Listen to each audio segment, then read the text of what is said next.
So, guys,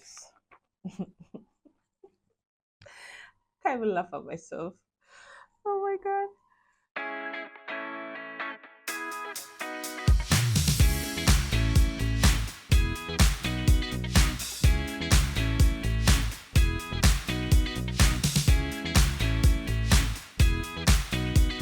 Welcome back, guys, to book review with Anne.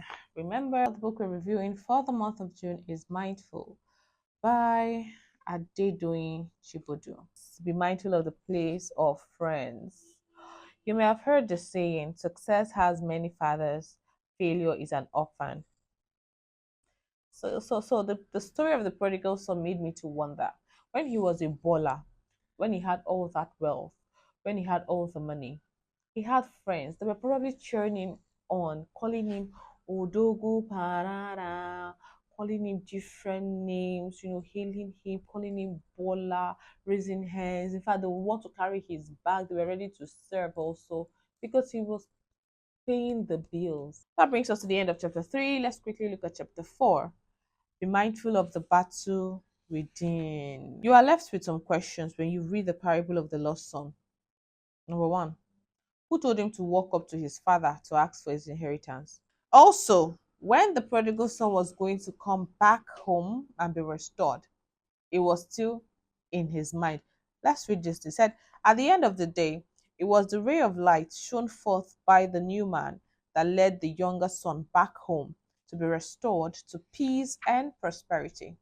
It was by himself that he said, I will arise and I will go back and I will do this and do that and do this. In the previous chapter, we looked at the influence of wrong friends. Yet, the real enemy is not really far from you and me. A man can within himself generate the idea that can truncate his own progress. We'll go on a short break, and when we get back, we'll delve into chapter 5.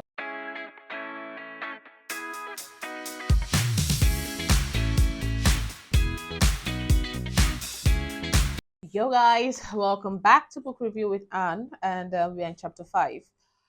Be mindful of your identity.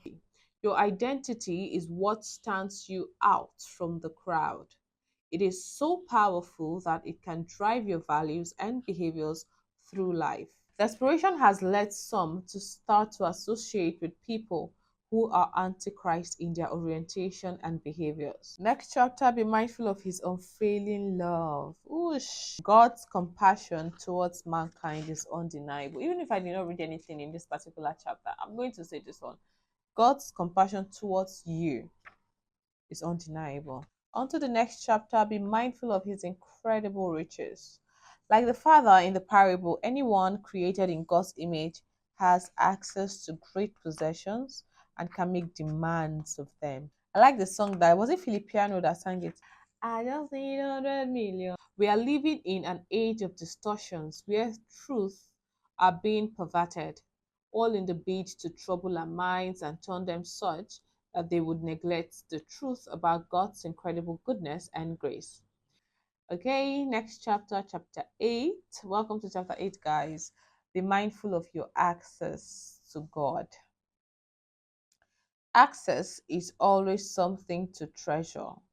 Some would relish in their access to the king of a town or the governor of a state, knowing the benefits they can get from it. In truth, access can turn around the fortune of a man.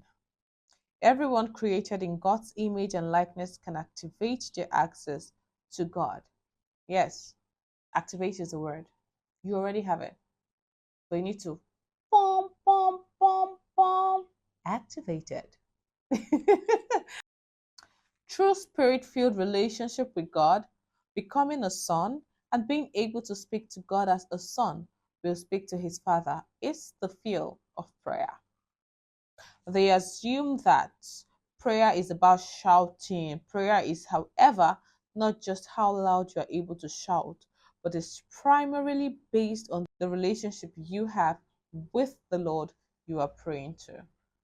There will always be a difference between a son and a slave. A slave can get higher wages, but he remains a slave. When you are a son, you have more than wages. You have access to your father's estate. You have an inheritance. You are an heir. The slave would go to his boss and say, Master, give me my wages. But the son could say, Father, give me my share of your estate. What do you want? Wages or inheritance? What are you activating?